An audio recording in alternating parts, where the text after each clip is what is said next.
தலைமுறை கொண்டாடி தீர்த்த ஒரு கவிஞர்கள் அப்படின்னா பார்த்தா நம்ம முத்துக்குமார் அவர்களை சொல்லலாம். முத்துக்குமார் அவர்கள் கவிஞரா பட்டி தொட்டி எங்கும் தெரிஞ்சதை விட அவருடைய எழுத்துக்கள் இன்னும் பல பேருக்கு போய் சேரல அப்படின்னு தான் நான் நினைக்கிறேன். சமீபத்துல அவருடைய புத்தகமான ஒன்று கையில கிடைச்சது, அணிலாடும் ஒன்றில் அப்படின்ற ஒரு புத்தகம் கிடைச்சது. அந்த புத்தகத்தை வாங்கி திறந்தோடனே அந்த புத்தகத்துல பால்ய பருவம் அப்படின்னு கலையாளி இதழ்ல ஒரு கவிதை எழுதியிருந்தாங்க. உங்களுடைய இளமை காலத்துக்கு நீங்க திரும்பியே பார்க்க கூடாது, அதுல திரும்பி பார்த்தா வலியும் வேதனையும் தான் மிஞ்சும் அப்படின்னு சொல்லிட்டு அந்த கவிதையை முடிக்கும் போது, பிரிய நண்பர்களுக்கு சுடுகாட்டுல இருந்து சொல்ற மாதிரி சொல்றேன், திரும்பி பார்க்காம அப்படியே முன்னோக்கி போங்க அப்படின்னு சொல்லி அந்த கவிதையை முடிக்கிறாரு.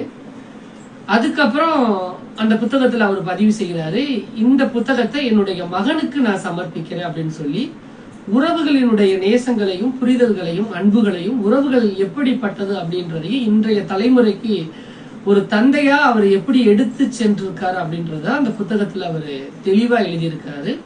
இந்த புத்தகம் நம் வீடுகள்ல இருக்கிற ஒவ்வொரு குழந்தைகளுக்குமே வாசிப்பதற்கு கையில கொடுக்க வேண்டிய ஒரு புத்தகமா தான் நான் ஒரு வழக்கறிஞராகவும் ஒரு பேச்சாளராகவும் நான் பரிந்துரை செய்கிறேன். அந்த புத்தகத்தை பத்தி வரும் நாட்கள்ல நம்ம பார்க்கலாம்.